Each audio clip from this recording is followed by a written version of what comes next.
Lorsque je vous parle de bon suivi, en voici un exemple.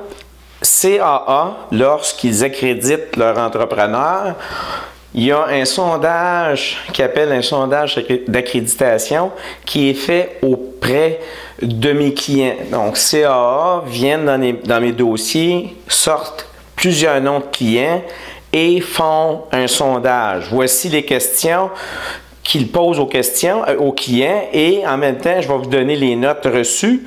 On dit la qualité du travail, 92%, la courtoisie du personnel, 98%, le respect de l'entente initiale de vie, délai et prix, 98%, entreprise à recommander, 93%, le retour d'appel, 97%, le respect des rendez-vous, 97%, la propreté des lieux, 97%, la satisfaction générale, 93%.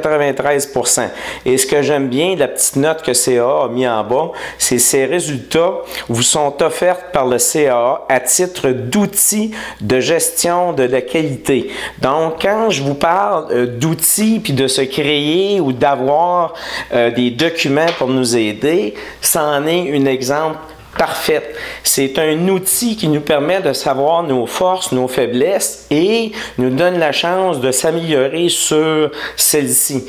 Et comme j'ai mentionné dans l'autre capsule, il n'y a pas de recette magique, c'est pas parce qu'on fait tel sondage ou tel document ou tel suivi qu'on va atteindre la perfection. Mais si on vise l'excellence, puis on planifie et on travaille pour l'atteindre, les résultats sont là généralement. Donc, c'est toujours une question, comme je vous avais dit, d'aller voir le pouvoir de l'intention. C'est toujours à ce moment-là l'intention en dedans de nous, l'entrepreneur, qui compte envers nos clients. Aujourd'hui, vous avez préparé de bons outils, vous avez bien planifié votre plan de match ou qu'est-ce que vous voulez faire comme travail. Donc, vient le temps d'agir, de passer à l'action, de prendre des décisions et de distribuer les tâches de travail aux gens qui sont concernés. Si vous êtes seul là-dedans, comme moi, petit micro-entrepreneur, ben c'est sûr qu'on se donne des plans de marche, mais on les suit, que ce soit travailler le marketing, que ce soit étudier justement nos feuilles sondage clientèle, puis voir les points qu'on peut s'améliorer encore plus. Donc, c'est ça qui est le but. On commence avec tout ce qui est à faire, qu'on a planifié et qu'on s'est créé des outils. Ensuite, je vous ai mis une étoile ici qui est bien important et que je pourrais dire qui est la base de toute entreprise, c'est le suivi.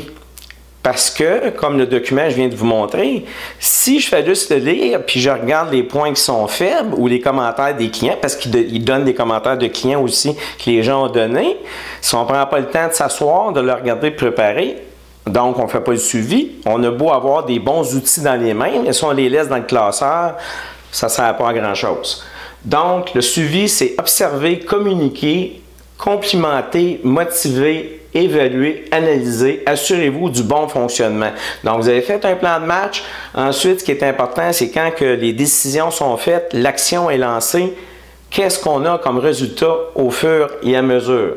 Et quand je vous parle de réagir, c'est qu'une fois que le plan est fait, vous êtes en plein mouvement, en plein travail, vous êtes dans l'action, là, c'est de réagir. Réagir, c'est gérer les manquements.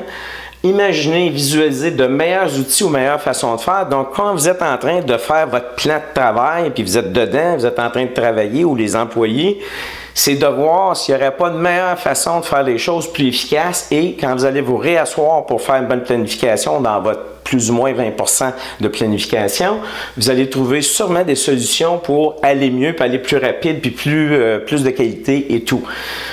Trouvez des solutions justement au problème. Ayez une vision complète du service, que ça inclut les politiques, l'esprit d'équipe, l'équipement, les machines, tout ça.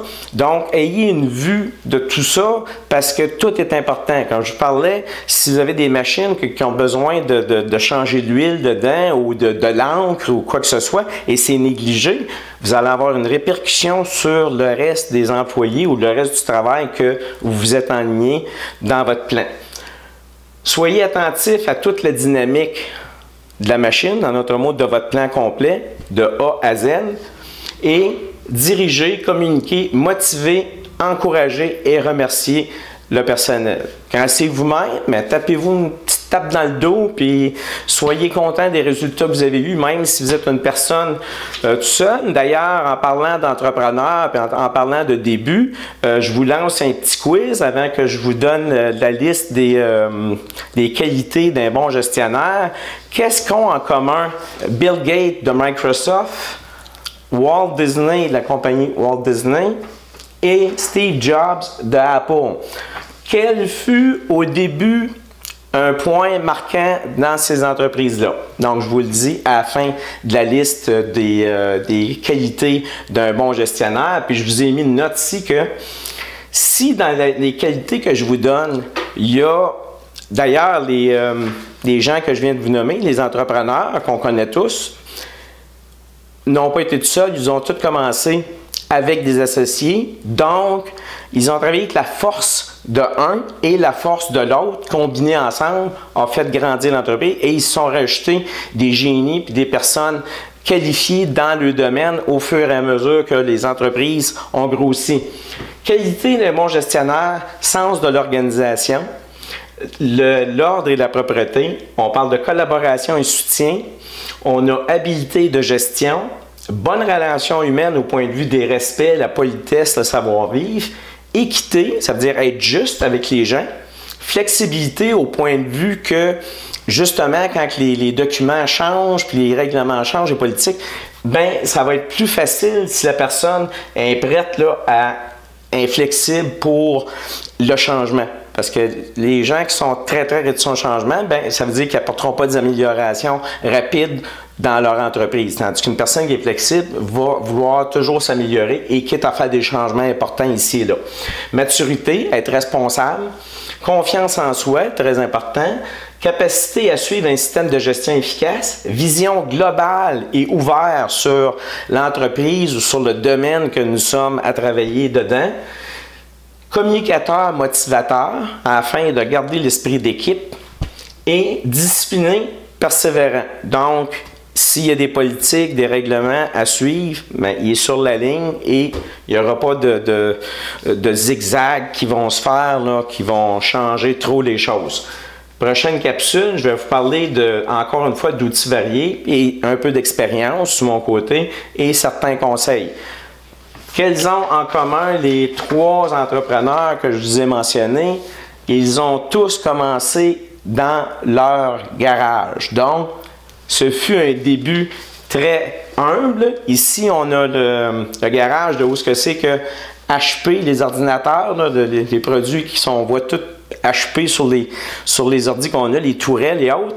Il a commencé dans son garage. On parle de Steve Jobs avec Apple. Commencé dans leur garage. Walt Disney, il a dessiné Mickey Mouse pour les premières fois dans ce garage-là. C'était son studio au début. Ici, Google, qu'on connaît maintenant international, où ils ont commencé dans un petit garage.